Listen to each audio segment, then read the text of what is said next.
Alright folks, for those of you just joining us, I'm Jugan, the coordinator and team captain of the University of Hawaii Collegiate Star League team. If you're interested in the Star League, which is a competitive StarCraft league for college students where colleges all around North America compete for thousands of dollars in prizes, check it out at www.cstarleague.com. If you want to check out the University of Hawaii's forums, go to forum.uhmstarcraft.tk, and you can interact with not only players on the team but StarCraft players in Hawaii. Isn't that cool? Alright, so let's get this game started. We've got OverKryptic spawning in the bottom left, and we do have SpecialK spawning in the top right.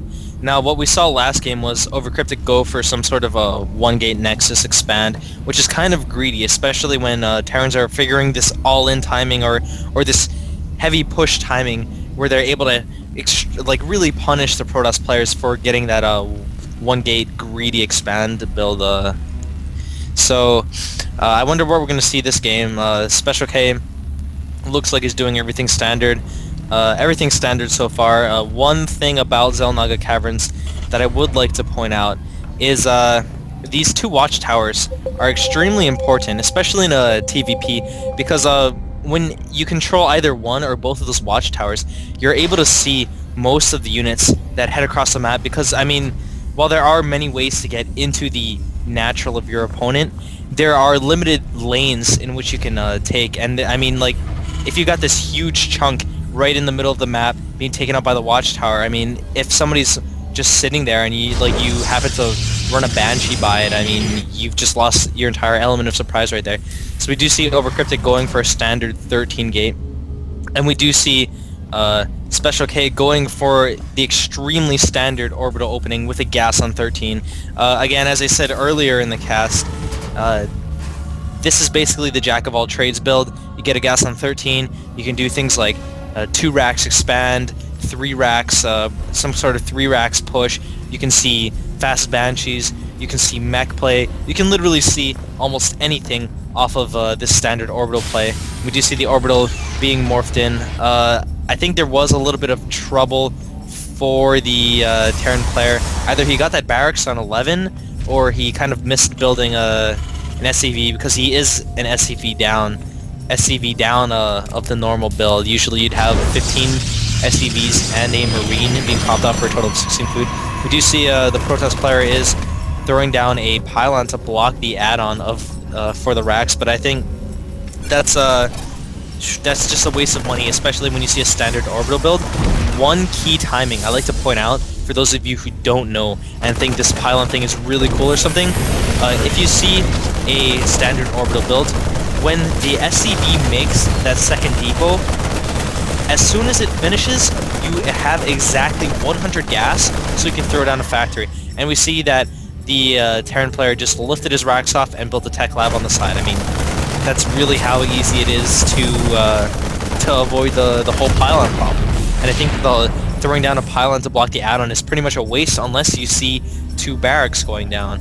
In which case you want to delay either the stim or the combat shield or the concussive shell timing as much as possible. So we do see a stalker being warped out, or a stalker just popping up for OverKryptic. We do see him throwing down a robotics bay. We do see 2 assimilators. So I think we're either going to see some sort of a fast Colossi play, or some sort of heavy immortal play. Now, it's not very common to see heavy immortal plays in TvP anymore, but we'll see, because I mean, there's not really much wrong you can do if you go fast Colossi. I mean, they're great against Marines. You just gotta properly micro them. I mean, 2 or 3 Colossi can absolutely destroy an entire Terran bio army.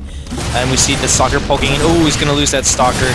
Ooh, that's not so good. Your first Stalker is especially important. Oh, and it actually manages to get away. A bit of a miss micro by SpecialK. The Hellion's gonna try and hunt down that Stalker. Will the Stalker be able to get away in time? 5 health, 1 more shot should do it, and there it goes. Hellion cleaning up, doing the dirty work for the Terran player. And we see one of the observers screaming, "No, Stalker!"